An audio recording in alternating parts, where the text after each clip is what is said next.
हाग्रामा महिलारि सारा जोंनि आगोलनि बिटिसिनि चिफ हाग्रामा महिलारि सारा दा गोजोनि जाबाय। गोजोनि फिल्मखौ नुबाय। गोजोनि फिल्माव जेरै आमिर खाना गासिबो बावजोबो, गावनि मुंखौबो बावो, थिग बेबायदिनो बिथाङा दा चन्दन ब्रह्मखौबो सिनायला बावबाय। बे हाबाफारिया जोंहा आदार बेकवार्ड कास्ट OBC जोंहा UPPL नि सेल दङ। बिथांमोना दिनै रायजोनि बे मोनसे मेल खुंदों। बेयाव जोंनि सरकार, जोंनि BTR सरकार बा UPPL सरकारा मा हाबाफारि लादों बेनि सायाव सांग्रांथि लाबोनो थाखाय, लोगोसे जोंनि UPPL हान्जानो जे जोंनि नीति आदर्शफोर दङ बेखौ रायजोफोरनि गेजेराव बुंफोरनानै होनो थाखाय बे देवस्रि ओनसोलाव दिनै रायजोनि मोनसे मेल खुंदों। बिथांमोना जोबोद मोजां मोनसे परिबेसाव बे मेलखौ खुंबाय थानाय जादों आरो रायजोफ्रा जोबोद जोंनि UPPL हान्जाखौ मोजां मोनहाबथारनानै आरो जोंनि प्रमद बर' सारनि दैदेननाय BTR सरकारखौ मोजां मोनहाबथारनानै दिनै बेयाव बयबो दले बले जोंजोंहाय हेफाजाब होफैदों। जोंनाथ' जेबो अपोजिसनानो गैया। जोंनावथ' बेहाय NDA हिसाबै गेलेगोन नालाय, जोंना मोननै MP समस्ति दं, मोनसे दरं उदालगुरि, बेयावबो जोंना NDA हिसाबै गेलेगोन। बाव जोंनि BJP नि केन्डिडेट थागोन दरं उदालगुरियावहाय, आरो जोंनि क'क्राझार लकसभा समस्तियावहाय NDA नि जानानै UPPL नि केन्डिडेट थागोन। आरो बे NDA नि बा जोंनि UPPL नि हेंथायै जाय गेलेगोन बे क'क्राझाराव आरो दरं उदालगुरियावबो बिथांमोना गावनि डिप'जिट होनायखौनो मोनफिननाय नङा। खुनु अपोजिसन गैया बेयाव, जेखि लम्फ जम्फ खालामा मानो गावसोर जे नमिनेसन होनायाव डिप'जिट होगोन बे डिप'जिटखौनो फास फैसाबो मोनफिननाय नङा बिसोर। UPPL खौ जिर' जागोन होनना बुंदों।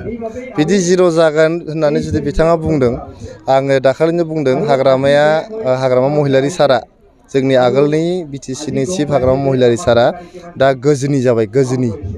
गोजोनि फिल्मखौ नुबाय। गोजोनि फिल्माव जेरै आमिर खाना गासिबो बावजोबो, गावनि मुंखौबो बावो, थिग बेबायदिनो बिथाङा दा चन्दन ब्रह्मखौबो सिनायला बावबाय। चन्दन ब्रह्मआ बिनि आगदा आखाइमोन, खनथाम केबिनेट मिनिस्टार जादों। बिथांजों जेब्लानाखि BTC दाजेनदों डिपुटि चिफमोन चन्दन ब्रह्मआ।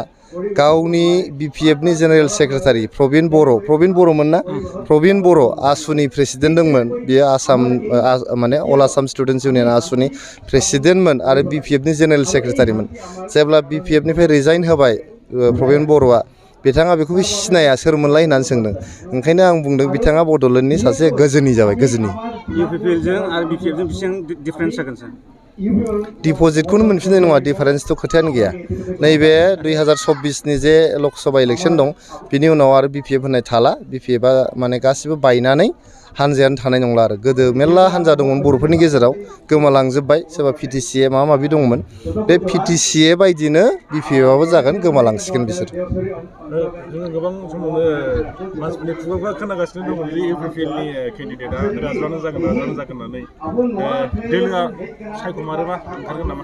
आङो बुंबायानो थादों, आङो सासे साधारन कर्मिमोन UPPL नि, बिराद साधारन सासे कर्मि। आं पस्टार सिथाबोमोन, आङो साहा बिलाइनानै होयोमोन, आं माइक लानानै साउटिं होयोमोन, चेयार टेबोल बोथ्रोदनानै होयोमोन, मेल मिटिं खुंनानै होयोमोन, लिडारफोरनि खिबु थायोमोन, जिन्दाबाद मुर्दाबाद होनग्रामोन जोङो। दा बे साधारन सासे कर्मिनिफ्राय आङो दा दलनि साधारन सम्पादक, नङा होमबा, जेनेरेल सेक्रेटारिया। आङो बिराद सेटिसफाइड आंनि जे प्रग्रेस हान्जायाव, जे आं बेबायदि मोनसे स्पिडिलि प्रग्रेस जाबोदों आरो दिनै जेनेरेल सेक्रेटारि जाफैनो हादों, जोबोद गोजोननाय मोनदों। खिन्थु हान्जाया जुदि गाबोन आंनो लकसभानि इलेक्सननि थाखाय गेलेनांगौ होननानै आंखौ जुदि बिथोन होयोबा, बे बिथोनखौ मानिनानै आङो सासे दावहारु बायदि बारसोमगोन। তা আজি আমার চিৰাং জিলা OBC সেলৰ UPPLৰ যি OBC সেল আছে, OBC সেল চিৰাং জিলাৰ সৌজন্যত আৰু OBC সেল কেন্দ্ৰ কমিটিৰ মানে ইয়াত সহায়ত ইয়াত দেউচিৰিত, চিৰাং জিলাৰ দেউচিৰিত OBC সেলৰ এটা পাব্লিক মিটিং ইয়াত অনুষ্ঠিত হৈ যায়। তো পাব্লিক মিটিঙত মই দেখিছোঁ ইয়াত আহি আমাৰ OBC সকলৰ, বিশেষকৈ গোৰ্খা, সান্তালী, ৰাজবংশী তথা আন বিভিন্ন OBCৰ যিবিলাক OBC কেটেগৰীত পৰা আমাৰ সম্প্ৰদায়ৰ পৰা ইয়াত উপস্থিত আছিল। তো ইয়াত উপস্থিত হৈ বিশেষকৈ তেখেতসকলে যি ধৰণৰ UPPLক মানে এটা সমৰ্থন দিছে বা UPPLক ভাল পাইছে, বৰ্তমান BTR চৰকাৰ তথা আমাৰ BTR প্ৰধান তেখেত প্ৰমোদ বড়ো ডাঙৰীয়াই যি ধৰণে BTR কাউন্সিলটো চলাই লৈ গৈছে আৰু বিভিন্ন আঁচনিবিলাক দৰিদ্ৰ সীমাৰেখাৰ তলত থকা মানে যিবিলাক মানে জনসাধাৰণৰ কাৰণে বিভিন্ন আঁচনিবিলাক যেনেকৈ তৈয়াৰ কৰিছে, কিন্তু ইয়াত তেখেতসকলে শুনি তেখেতসকলে ভাল পাইছে বুলি মই ভাবিছোঁ।